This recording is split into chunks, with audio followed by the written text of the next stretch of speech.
Good morning and welcome everyone. Thank you so much for joining the first webinar of our series on photocross-linkable gelatin extracellular matrices. My name is Christoph Meinert and I'm the Managing Director of Gelomics. We are an Australian biotech company offering ready-to-use 3D cell culture kits based on photocross-linkable biomaterials. We are very, very honored and excited to have two amazing presenters joining our panel today. Both Associate Professor Daniela Lösner and Dr. Natalie Bock have been and are still very, very close collaborators with the founding team of Gelomics. Daniela and Natalie have been absolutely instrumental in establishing cell culture protocols for photocross-linkable hydrogels based on gelatin methacrylate, or GELMA in short. So gelatin has a tradition of use in food and pharmaceutical applications, and it's been also long recognized to be a great substrate for cell culture. But hydrogels made from pure gelatin are unstable at 37 degrees, and the matrix properties are almost impossible to control. So a chemical modification of gelatin to form GELMA allows it to be photocross-linked by exposure to visible or ultraviolet light. So this has opened up a completely new world and new opportunities for biomedical research and drug development. The properties of photocross-linkable hydrogels can be tailored widely to mimic, for example, the stiffnesses of many different tissue types and also disease states. So these hydrogels are therefore extremely useful and well suited for a large variety of applications, including 3D cell culture, tissue engineering, and bioprinting. So with this, I'm very excited to introduce to you our first speaker, Associate Professor Daniela Lösner. Daniela, we are very excited to have you here, and Daniela has a joint appointment across the faculties of engineering and medicine, as well as nursing and health sciences at the Monash University in Melbourne, Australia. She holds a PhD in natural sciences from the Faculty of Chemistry from the Technical University of Munich in Germany, and has over 17 years of academic experience, both as a research scientist and a group leader in Australia, Europe, and the USA. As the leader of the 3D Cancer Models Laboratory at Monash University, Daniela's research focuses on the role of the extracellular microenvironment in cancer progression and therapy response, and we are very, very excited to hear about some of her latest research today.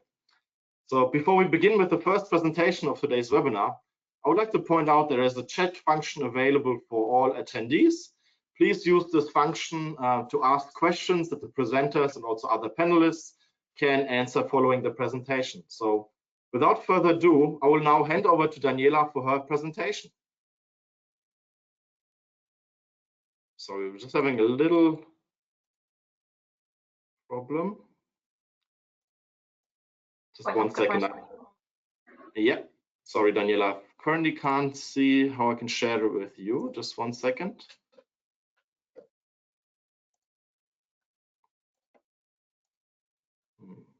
Here we go. All right, this will come up now. So do you see my first slide? Yes, we can. Thank you so much, Daniela. I just have to go back onto, hang on, I can't,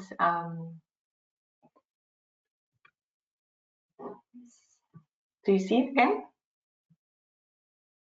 Okay. Yes, all visible, thank you. Perfect. Thank you so much, Christoph, for this lovely introduction, and this saves me some time to introduce myself. As Christoph said, I am leading the 3D Cancer Models Lab at Monash University, and this is our tiny little Twitter homepage, where we actually develop modular 3D approaches to recreate tissue and tumor microenvironments. And in particular, the focus of my team is that we're trying to transform, for example, ovarian cancer treatment or pancreatic cancer treatment. And we had recently a press release and a radio interview about our hydrogel models as well. The research tools we're using in my team are predominantly biomaterials, and the focus of my talk today are going to be GELMA hydrogels. And in preparation of this talk, I just listed a couple of our publications we had on that particular topic. But my group is also using polyethylene glycol-based hydrogels for 3D cell cultures. I've also been working with peptide amphifields here, and you can see a slight difference because these particular hydrogels result in the fibrous network, which is also very close to matrigel or collagen gels, and naturally derived hydrogels, which we're always using as a control. But we have also been working with melt electrospun scaffolds, where we can generate now fibers of certain dimensions and incorporated them in our tissue models as well. And as I said before, we're using now JAMA hydrogels as 3D disease models. And today I'd like to focus just very briefly on our work on ovarian cancer as well as pancreatic cancer. But we've been using all the other biomaterials as well for these particular tumor types as well as the MELT electrospun scaffolds to study, for example, cancer-induced bone metastases. Well, and for those of you who might not know our work and the background, I've listed here our protocols paper, which we published on gelatin-based hydrogels for 3D cell cultures, which was actually based on the first JAMA study, which was introduced by one of our former PhD students, Elke Kamra, who hopefully is here today as well. And we were the first ones to publish actually the use of JAMA hydrogels as a new alternative three-dimensional culture system for ovarian cancer. But in the meantime, we've been also working together with Christoph and others in the team to establish these JAMA hydrogels for breast cancer and prostate cancer tumor spheroids as well. And I'd like to show you my favorite example from the past few years, which is the 3D printed ovary. And I'd just briefly like to touch on this because they're using tissue engineered platforms as well for regenerative medicine purposes. And they're using here a partially cross-linked gelatin, which has been 3D printed. And then, as you can see here, they have been seeded with murine green labeled follicle cells. And this group has been implanting these gelatin scaffolds into overrectomized mice, and you can see that the tissue actually has started to rebuild. And they could show in their first study, which was published a couple of years ago, that they actually could restore the ovarian function, and that these mice produced healthy offspring here in green. And we're using now the same principle, which has been used for regenerative medicine, to develop tumor microenvironment models, and in particular to build our 3D disease models. Which brings me to the first example and my background actually, how we recreate the peritoneal tumor microenvironment for ovarian cancer. And here again, we're using hydrogels such as JAMA-based hydrogels where we incorporate tumor cells. And we've been developing this co-culture platform where we're introducing also these 3D printed scaffolds, which serve two purposes. First of all, we can recreate the extracellular matrix fibers and dimensions, but then we can also seed them with non-malignant cells, which are also part of the tumor microenvironment. And for ovarian cancer, we've done this for mesophyll cells. And then we built this 3D co-culture model where we can separate them both cell populations after a certain period of culture time. And I'm showing you here on top how we done our microscopic analysis for the tumor spheroids. And on the bottom, I'm showing you the same for the non-malignant cells in our scaffolds, focusing on mesophyll cells in that particular example. And the effect of these 3D co-cultures, we could study them in terms of cell proliferation, tumor growth. And I'm showing you here the results that our 3D co-culture model significantly increased actually the proliferation of cancer cells, shown here in this black bar, compared to our monoculture control here shown in the blue bar. And we validated these findings also with patient-derived tumor cells, where I had access actually to 6 patients who donated their tissues for research. And if we set up the same co-culture model again, we could see that in all 6 patient samples, we could also see a significant increase in cell proliferation. We validated these findings in vivo, where we used a xenograft, an autotopic xenograft approach, where we implanted these combined scaffold hydrogel models into mice, and could see that this led to significantly increased tumor growth as well when we have these co-culture constructs present. We then performed a transcriptomic-wide analysis, and we're looking for factors who might promote actually this increased cell and tumor growth. And not to our surprise, we found a couple of growth factors, for example, FGF2 or IGFBP7, here shown in red, which were highly upregulated in these co-cultures, and they were all linked together in this COX-2 pathway, which is well known and studied in ovarian cancer to promote disease progression. So we're now refining our bioengineered models and be even more patient-specific. And the way we're doing this for pancreatic cancer is we're collecting these fresh tumor samples from the hospital. And we're using these samples to perform mechanical testing, which might actually inform our 3D printing parameters to set up our 3D cell cultures using scaffolds. If the tumor tissue, if you're lucky enough and the tumor tissue is big enough, we can also use this now to isolate different patient-derived cell populations, not only malignant cells or cancer cells, but also fibroblasts, myeloid cells, or other subpopulations of immune cells. We can then also incorporate this into our 3D bioprinting process, where we're using JAMA as well, and can set up these beautiful tumor and spheroid cultures. And in the combination approach, we want to use this for drug testing and to improve the treatment options for these patients. So I'd like to just give you a very brief overview of pancreatic cancer and its tumor microenvironment. It's one of the worst cancer types you can have, because you have a less than 6 months survival time after diagnosis. It has been well known actually that a high collagen and high hyaluronic content in the tumor tissue contributes to a significant worse prognosis, so these patients live less. And the second most prominent feature of this particular solid tumor type is that it has this really dense stroma, this fibrotic tumor tissue, which is also linked then to the shorter survival time. And if you're looking at a sample which we had access to in the lab, in the normal pancreas, we have very little collagen production here shown in blue. Whereas then in the tumor tissue, you can see this disorganized extracellular matrix, and as well as the increased collagen production, as well as shown here in blue also for hyaluronin.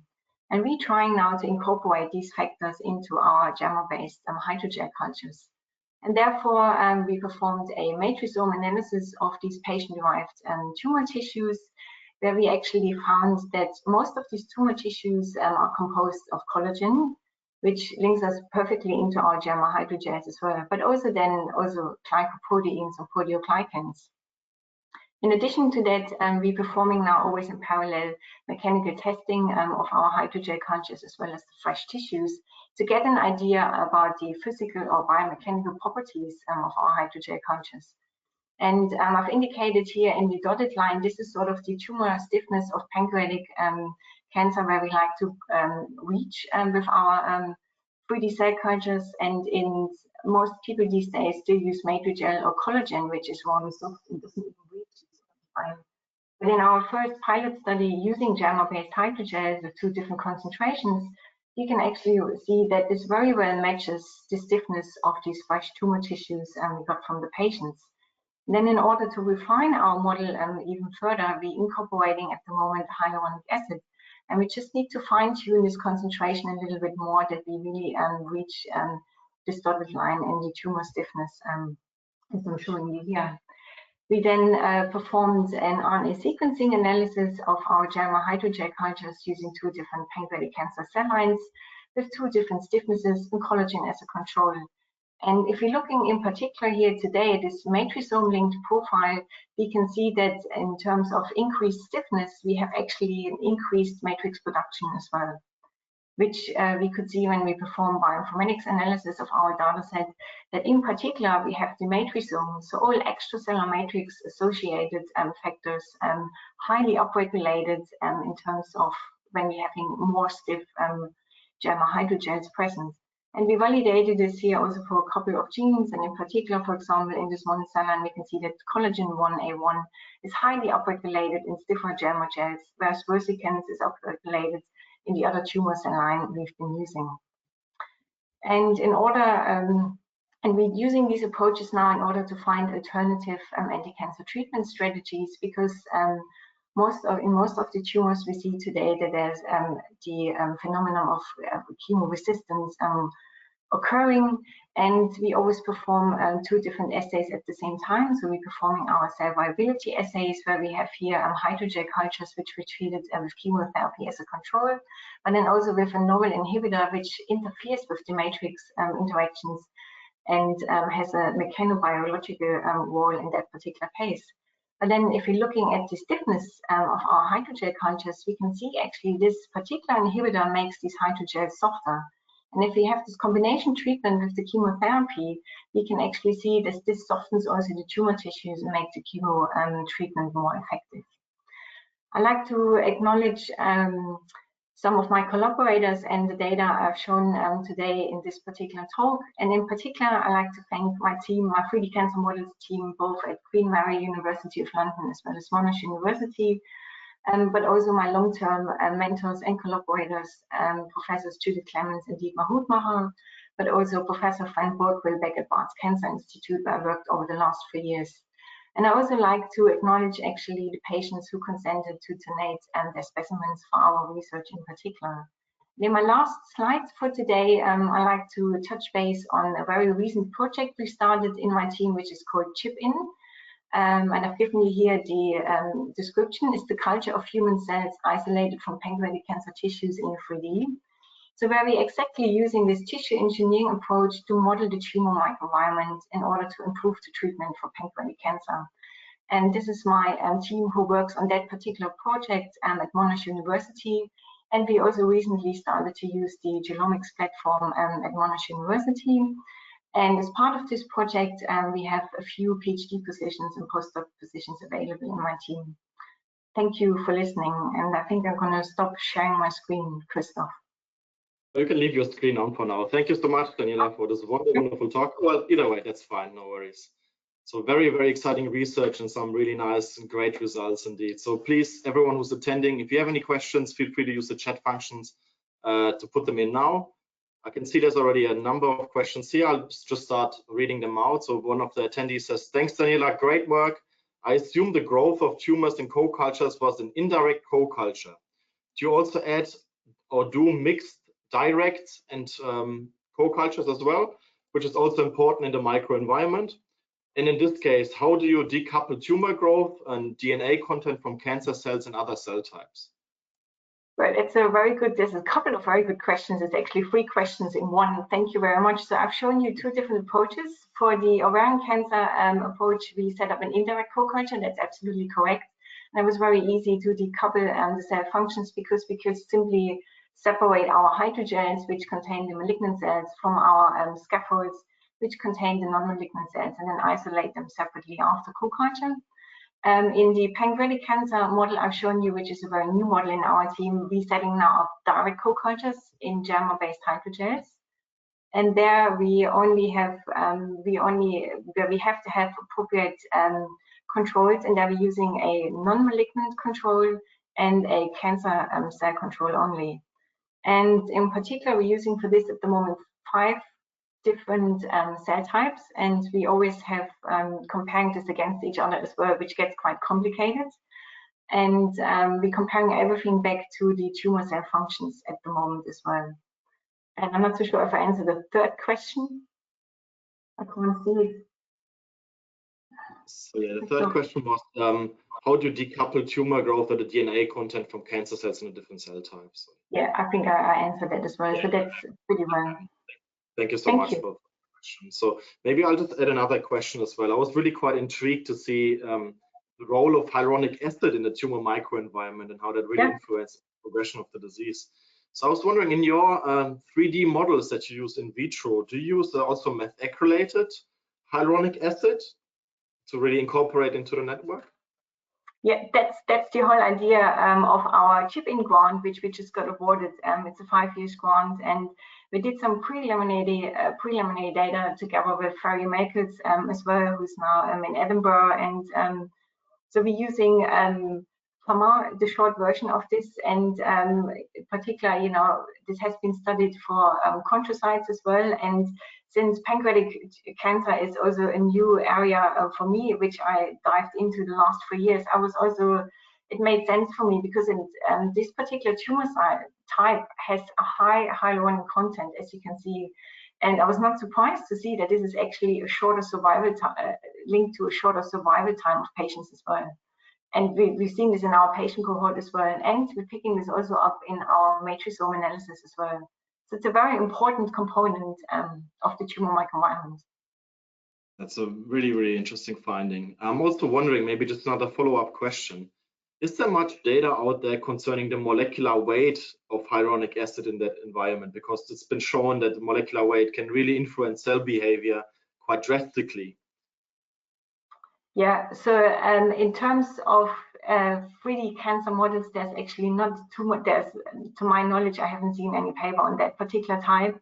And I still have a PhD student actually in London who uses different molecular weights forms of hyaluronic acid and also from the same batch as well. So who spent an entire PhD project actually to sort out which is the best molecular weight. But what we've seen, there is one very old study in pancreatic cancer, which showed actually that a higher molecular weight hyaluronic acid is also linked to tumor progression in pancreatic cancer. Very interesting. Now, I'd be also very interested to know, for example, what are the molecular weights associated with these cancer phenotypes in an in vivo environment, in the actual native tissue? So that'd be a very interesting study as well. Okay, I think that's it from the questions that I can see right now. So thank you again so much for your great presentation, Daniela. Thanks. We're really honored to have you here today, and yeah, I really appreciate your time today. So with this, I would like to introduce our next speaker, Dr. Natalie Bock. Natalie and I have been working together over the last 6 years very closely. I'm very glad that she agreed to present here today. Natalie is leading the Bioengineered 3D Models group at the Queensland University of Technology in Brisbane, Australia. Her group's research is focused on developing biomimetic 3D cell culture models using advanced biomaterials and tissue engineering technologies. And she uses these technologies to study bone and cancer biology as well as bone metastases.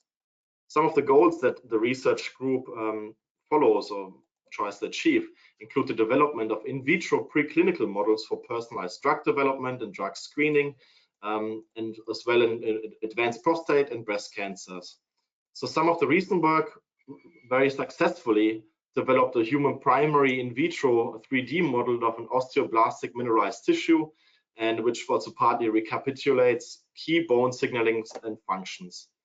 Dr. Bock has really extensive expertise in drug delivery, bioprinting, hydrogels, and fiber-based scaffolds for bone tissue engineering, organoid models, and even 4D imaging. So with this, I would like to hand over to Natalie now for her presentation. As before, please feel free to use the chat function if you have any questions. And with that, Natalie, it's all yours. I'm just going to switch over presentation mode to you. Thank you, Christoph.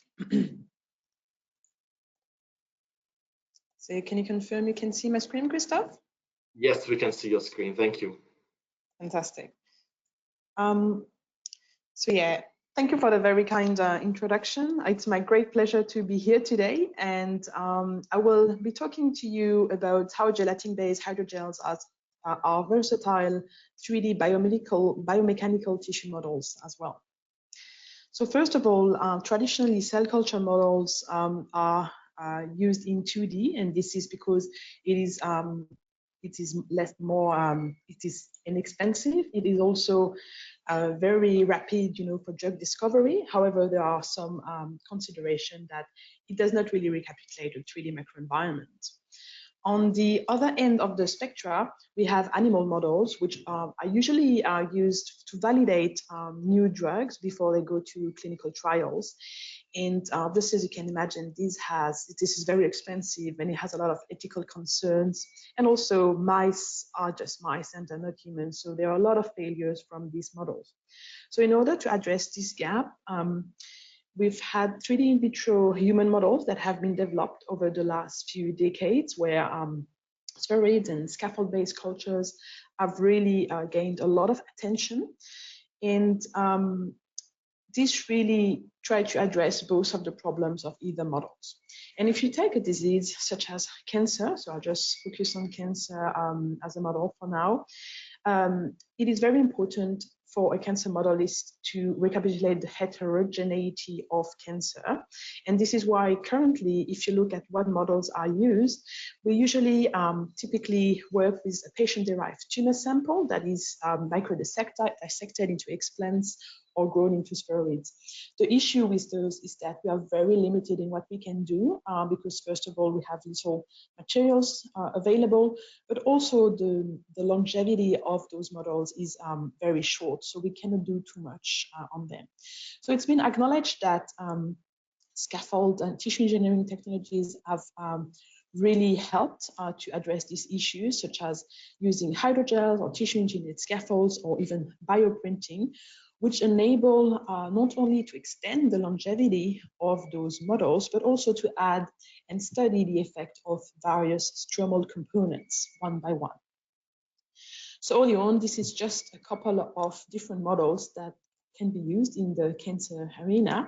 And as you can see, every model comes with his pros and cons, but you can see that tissue engineered hydrogels, for example, are quite a good model, especially if you want to have a long-term culture or you want to do high throughput drug screening. And it's also quite good to maintain tumor biomimetics. So I specifically focused on bone metastases, and this happened from when a very high incidence cancer such as breast or prostate cancer have disseminated to the bone. And when that happens with any bone metastasis, there is no treatment. So it's not curative, it's only palliative. And this is because we failed to truly understand what is happening in that niche. And this is indirectly due to the fact that we do not have good models that can recapitulate this step of the disease. So first, if you want to have a bone metastasis model, we need to have a good in vitro bone model to start with, which is what I've been focusing on. As you can see, the bone niche is a beautiful but very complex niche from a material and cellular point of view. And in the last few years, I've been focusing on these 4 cell types, trying to use tissue engineering technologies to grow 3D models where these cells could happily grow and represent more what is physiologically happening to them. So I'll start with the bone marrow adipose tissue construct, which I've worked a lot on in the last 4 years. And first, why an adipose construct? So as you can see in this nice bone on the top here, the bone marrow is composed of a lot of cell types, but a lot of them are adipocytes, over 80% over age 25. So we already know, such as in ovarian cancer, that adipocytes represent a major source of energy for cancer survival, and therefore they may be a key player into that bone niche in the context of bone metastasis. Unfortunately, only very few groups study these interactions because of lack of models. So as a bioengineer, the first consideration is or one of the important considerations is stiffness. So looking at recapitulating bone marrow, you can see that the bone marrow has a very large span of stiffness. And therefore, this creates challenges for us to recapitulate, but at least gives us freedom to try different stiffness. This is why we selected GELMA as a toolbox for tunable constructs, because we know that GELMA is actually very amenable to tune parameters such as concentration or UV intensity, so that we can control the final GELMA properties and therefore go back to the in vivo situation and see how closely we are really mimicking the real situation.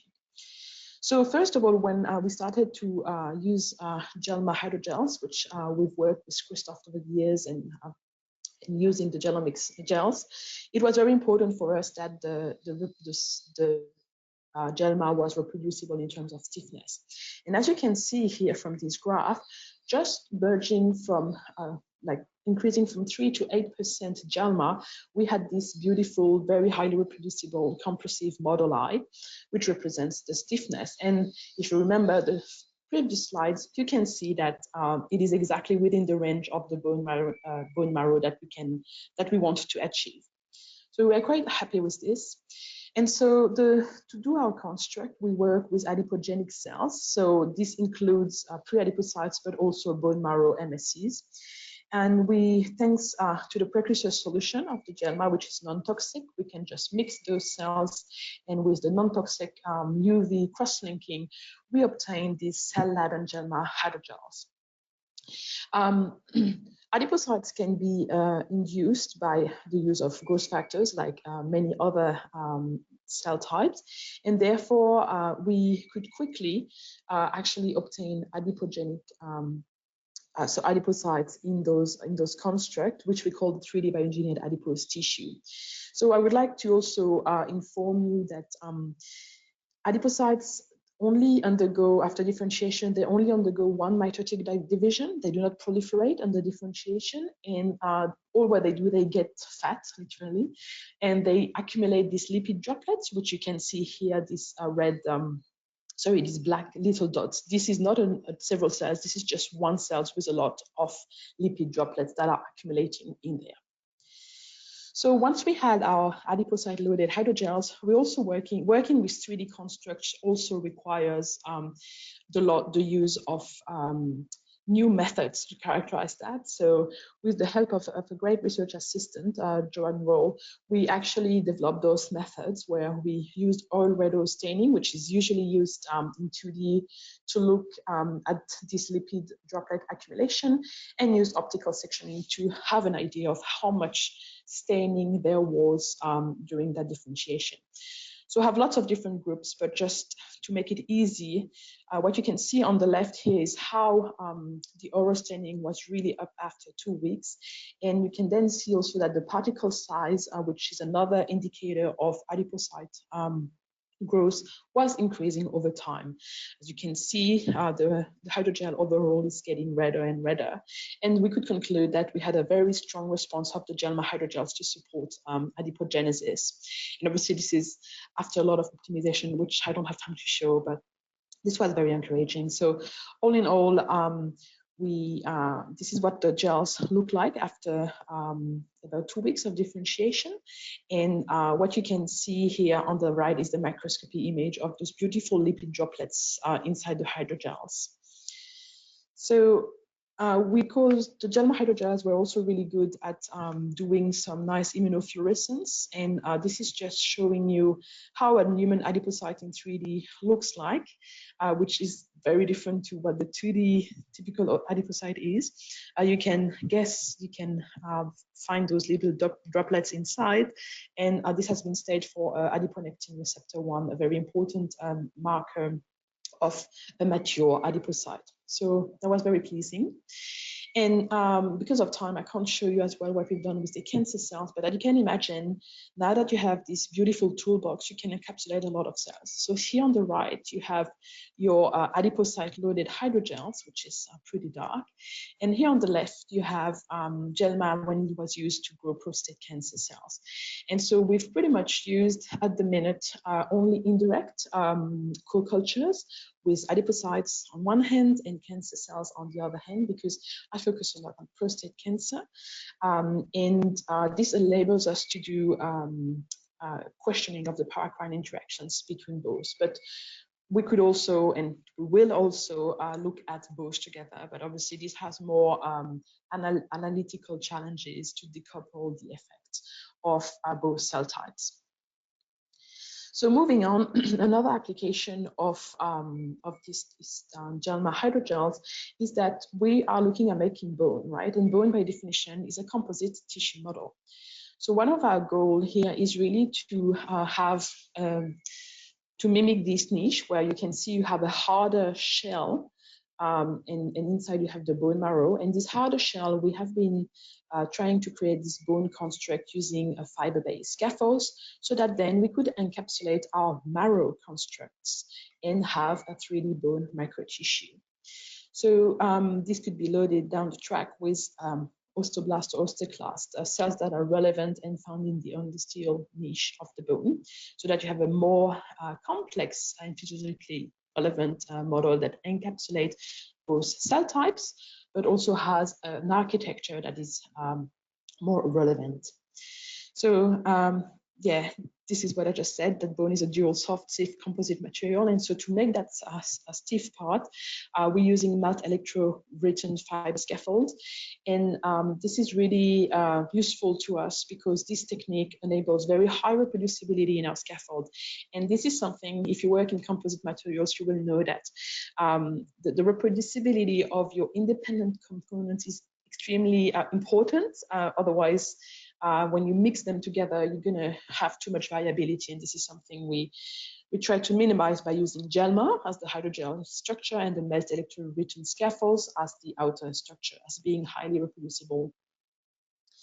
So we've been merging these Gelma hydrogels with these melt electroradon fiber scaffolds.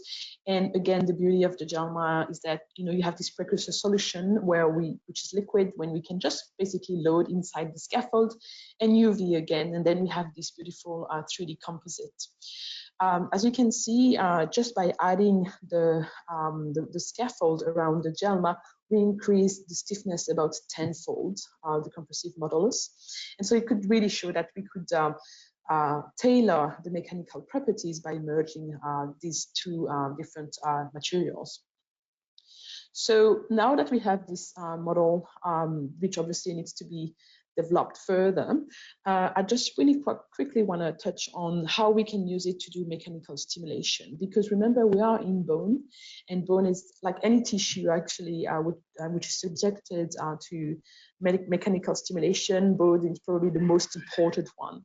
And we know that mechanical signals influence stem cell fate, and it promotes, for example, bone and suppress the fat phenotype. So, for example, if you're a very active person, your mesenchymal stem cell pool will make more osteoblasts, and this will lead to a stronger mineralized matrix and stronger higher bone density in the end. On the other hand, if you're a couch potato, your mesenchymal stem cell pool will want to just make adipocytes, and that's how you grow fat. And this is true in overall adiposity, but also this is true in the bone marrow, inside the bones, which you do not see from the outside. So we really wanted to try to see if we could recapitulate some of these phenomenon, because we know that this osteoblast adipocyte regulation is tightly linked together. And so we question whether a mechanical stimulation could recapitulate some of these processes. So we took our microtissues and used the bioreactor, which was developed at QUT actually by Dr. Minot. And we used it to do some uniaxial compression of those composites. So we pretty much loaded our MSCs into the Gelma and inside the scaffold. We just differentiated for 3 days, which was sufficient to have quite strong adipogenesis. And then for the next 3 weeks, we used a loading regime, which was about 1 hertz for 3 days per week, 2 hours per day, which we took from various papers in the literature, although we know that this may not represent exactly what a human is experiencing, but that we have to start somewhere, and this is why all in vitro modelists have to do. So this enabled us to look at loaded versus unloaded samples. We had a variety of target characterization, but in the interest of time, I'll just present a few of them. So first of all, we started from a macro approach going into a more molecular approach. And so firstly, we look at the adipocyte size and cell numbers. And you can clearly see from both these graphs that you didn't really have a difference in size or in DNA content between the loaded and unloaded. And when we further developed, actually we developed some protocols to section those hydrogels, thanks to also another great array, Aquila Ravidanchan, where we could really stain for oil red or Nile red, which both stain for the lipids, and try to quantify how much staining we would have between those loaded and unloaded conditions. But there was little effect on the droplet size and number. And I should also say that the strain we have selected, which is 30%, was the maximum we could go for before gel breakage, because obviously this is a tight balance between finding a loading regimen that enables you to have meaningful outputs, but at the same time that does not break your gel, which is not what we want to achieve. So we went further into molecular characterization and used ELISA to simply measure 2 of the key adipokines in adipocytes, which are the leptin and the adiponectin. And there, the results was very interesting. So remember that we had the same DNA content over time. However, we had much less expression of those 2 adipokines for the loaded groups. And this really showed that that the model was actually replicating a physiological event, because it is quite known that exercise, which is mimicked here by the use of the mechanical stimulation, actually results in lower serum leptin levels in people. So we're quite happy with this result, but obviously there is so much more work that we have to do in terms of adding more cell types to the model, characterizing those interactions at the molecular, cellular, but also mechanical level. So I think that's it for me. Thank you so much for having me. If you have any questions, I'd be really happy to answer. Thank you. Thank you so much, Nathalie, for a really nice presentation. I think it really provides a great overview of the use of gelatin-based materials for 3D cell culture applications. And really, if we look across the different presentations we heard today, we can really see that one and the same material can be modified to really work with a large number of different cell types or applications. So I thought it was really nice to see the adipogenesis in the gels, and that really the MSCs, for example, formed these beautiful droplets of oil, of fat, I should say, and really presented phenotypes which are associated with the mature adipocytes. So really quite impressive here as well. So we'll just start questions now. I can see we've got a question here. So from one of the attendees saying, "Hi Nathalie, thank you for a great presentation. Sorry, have you experienced any preference using UV or visible light for cross-linking of hydrogels? Have you experienced cell types that are sensitive to either light type?" So I must admit, I've only focused on UV light because I had a former crosslinker. So I'm yet to move to the new crosslinker from Gelomics. So I do not have that experience yet. However, remember that the UV light we're using is about 365 nanometers, so it's quite okay, and there is not a lot of DNA damage that is done at this light. So this was heavily characterized in the literature, and in our hands, and which means the use of MSCs, the use of prostate cancer cells, or the use of breast cancer cells, we've never had those issues. That the viability was always high and improving over time. So sorry, I can't really answer your questions. I don't have that expertise. I think that was still very, very helpful. So I can see there's no more questions currently from our attendees. So with this, I would just again like to thank you all for presenting here today. It was really, really great to have you. And I hope this provided a really great overview of what we can achieve with our gelatin-based matrices. So before we end the webinar, I would like to thank everyone, all the attendees, and especially our speakers who really delivered fantastic presentations today. And I want to also point out, make sure to check out our website at gelomics.com. We've got a range of very powerful and ready-to-use photocross-linkable hydrogel kits available, and as well as visible light cross-linking systems. So if you're interested in a demonstration, please follow the links on our website, and our team will get in touch with you shortly. So I hope that everyone enjoyed the session as much as I did. Stay tuned for the next series or the next webinar in our series in the early next year. So thanks all again, and we hope to see you again very soon. Thank you, everyone. Bye. Thank you. Thank you, Christoph.